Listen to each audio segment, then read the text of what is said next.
نبی علیہ الصلوۃ والسلام فرماتے ہیں کہ مجھے تمہارے بارے میں سب سے زیادہ جو خوف ہے وہ شرک اصغر کا ہے۔ تو صحابہ نے پوچھا کہ شرک اصغر کیا ہے؟ نبی علیہ الصلوۃ والسلام نے فرمایا شرک اصغر ریاکاری ہے۔ فرمایا آگے کہ یقول اللہ عز وجل لاصحاب ذلک یوم القیامہ، کہ اللہ تعالیٰ ریاکاروں کو، ریاکار کون ہوتے ہیں؟ کہ جو اللہ کی عبادت کرتے ہیں دوسروں کو دکھانے کے لیے، اللہ کے لیے نہیں، تاکہ اس کو نیک کہا جائے، اس کو صالح اور اس کو عالم، اس کو قاری وغیرہ وغیرہ یہ کہا جائے۔ تو فرمایا کہ اللہ تعالیٰ اس دن ان ریاکاروں سے کہے گا کہ جب اللہ تعالیٰ لوگوں کو بدلہ دے گا کہ اذهبوا الى الذين كنتم تراؤون في الدنيا فانظروا هل تجدون عندهم جزاء، کہ جاؤ ان کے پاس جن کو تم امپریس کیا کرتے تھے دنیا میں، جن کے لیے تم عمل کرتے تھے، جاؤ دیکھو ذرا تمہیں وہ کوئی بدلہ دیتے ہیں۔ بہت خطرناک وادی ہے ریاکاری، اور یہ ایک بڑی ہلا دینے والی حدیث ہے کہ ہم بعض اوقات اللہ کی عبادت کر رہے ہوتے ہیں لیکن کہیں نہ کہیں ہمیں یہ آتا ہے کہ وہ فلاں مجھے دیکھ رہا ہے، فلاں دیکھ رہا ہے میں کیسے نماز پڑھ رہا ہوں، اور میں جیب سے پیسے نکال رہا ہوں اللہ کی راہ میں صدقہ کرنے کے لیے، تو فلاں شخص مجھے دیکھ رہا ہے تو تھوڑا سا زیادہ نکال لوں وغیرہ وغیرہ، اور بہت ساری کیسز اور بہت ساری سینیریوز، بہت ساری سچویشنز ہیں ریاکاری کی۔ اصل میں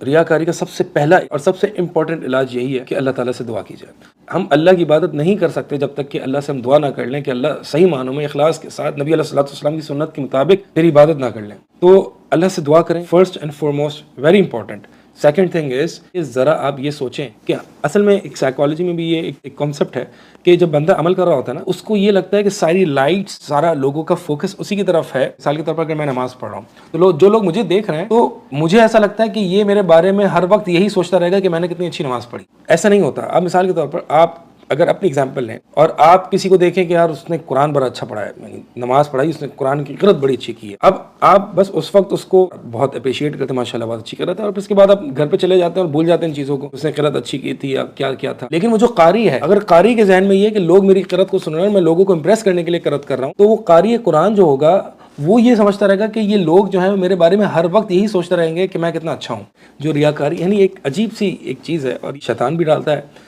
تو ہمیں ایسا لگتا ہے اگر ہم ریاکاری کر رہے ہیں یعنی ساری لائٹس مجھ پر فوکسڈ ہیں اور لوگ ہمیشہ ہر وقت مجھے دیکھ رہے ہیں اور میرے بارے میں ہی سوچ رہے ہوں گے اگر میں اچھا کروں گا۔ ایسا نہیں ہے۔ بالفرض اگر آپ کسی کو دکھانے کے لیے عمل کیا بھی ہے، وہ چند سیکنڈ کے لیے آپ کے بارے میں سوچے گا پھر بھول جائے گا، لیکن آپ اس کو ہمیشہ کے لیے سوچتے رہیں گے کہ ہاں یہ وہ بندہ ہے کہ جس کو میں نے عمل دکھایا تھا، اس کا میرے بارے میں اچھا کانسیپٹ ہوگا، یہ میرے بارے میں اچھا سوچتا ہے۔ ابھی آپ کو لگ رہا ہے کہ لوگ آپ کے بارے میں ہر وقت سوچ رہے ہیں، ایسا نہیں ہوتا۔ آپ بہت اچھی قرأت بھی کر لینا تو لوگ ہر وقت آپ کے بارے میں نہیں سوچتے، نہ میں سوچتا ہوں نہ کوئی اور سوچتا ہے، آپ ہی سوچ رہے ہیں کہ لوگ میرے بارے میں بہت سوچ رہے ہیں۔ لہٰذا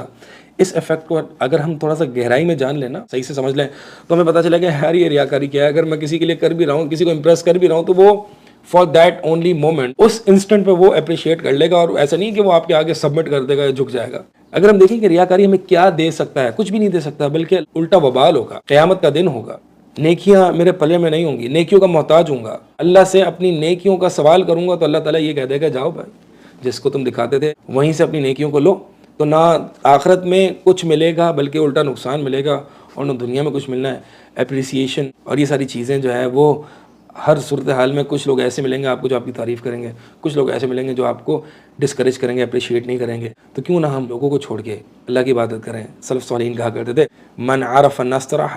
کہ جو لوگوں کو جان لے نا، لوگوں کی حقیقت، لوگوں کی ریالٹی جان لے، وہ سکون میں رہتا ہے، کیونکہ اس کو پتہ ہے کہ یہ بندہ، یہ مخلوق ساری کی ساری اگر جمع بھی ہو جائے، یہ مجھے کوئی فائدہ پہنچانا چاہے، اللہ تعالیٰ کی تقدیر میں وہ فائدہ نہیں ہے، اللہ تعالیٰ مجھے نہیں پہنچانا چاہتا یا اللہ نے ارادہ نہیں کیا تو وہ سارے مل کے بھی مجھے فائدہ نہیں پہنچائیں گے۔ تو جو لوگوں کو جان لے کہ کتنی ڈپینڈنٹ، عاجز، فقیر مخلوق ہے، کہ جو اپنے آپ کو نہیں بچا سکتی، جو اپنا فائدہ خود نہیں دے سکتی، تو وہ مجھے کیا دے گی؟ تو جو لوگوں کی حقیقت کو جان لے، یقیناً وہ مطمئن ہوتا ہے، اس کو پتہ ہوتا ہے کہ میں نے خوش کس کو کرنا ہے، جھکنا کس کے آگے، مانگنا کس سے ہے، سوال کس سے کرنا ہے۔ تو لوگوں کی حقیقت کو جانے، کتنا بڑا ہی کیوں نہ بندہ ہو، کتنا بڑا ہی کوئی پرائم منسٹر ہی کیوں نہ ہو، وہ آپ کو کچھ نہیں دے سکتا، نہ اس دنیا میں نہ آخرت میں۔ لہٰذا خالص اللہ کے لیے عبادت کریں، اللہ سے دعا کریں کہ اللہ توفیق دے کہ خالص تیری ہی عبادت کروں۔